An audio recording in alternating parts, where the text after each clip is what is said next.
Toujours en rapport avec le non-respect de l'accord de paix de Washington et de la déclaration de principe des Doha, à travers un communiqué rendu public mardi 19 août, les forces armées de la République ont par les biais de leur porte-parole, le général-major Sylvain Ekenge, alerté pour la énième fois en attirant l'attention de l'opinion nationale et internationale sur d'incessantes et multiples attaques perpétrées par la coalition M23 AFC et alliés contre leur position au nord et sud Kivu, visant à déstabiliser justement l'inquiétude de la population de cette contrée du pays. Détails à suivre dans ces communiqués. Les forces armées de la République démocratique du Congo alertent pour la énième fois l'opinion nationale et internationale sur d'incessantes et multiples attaques perpétrées par la coalition AFC M23 et alliés contre leur position au nord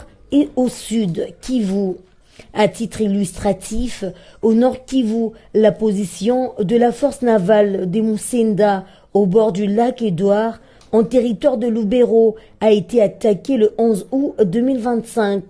Au sud Kivu, plusieurs positions de forces loyalistes ont fait l'objet de plusieurs attaques. C'est le cas de Mulamba dans le territoire de Walungu le 12 août 2025, le Luindi et le Mouzi dans le groupement des Kigogo en territoire de Mwenga le 16 août et le 18 août 2025, des Gauruza Chimbulungu en territoire de Walugu le 17 août 2025, le Nzibira centre, Kankinda et Nyamarege en territoire de Walungu le 18 août 2025. Ces attaques menées en violation flagrante et intentionnelle de l'accord de paix de Washington et de la déclaration des principes de Doha visent à saboter les efforts entrepris et à mettre à mal le différent processus destiné à ramener une paix durable dans la partie orientale de notre pays. Les forces armées de la République démocratique du Congo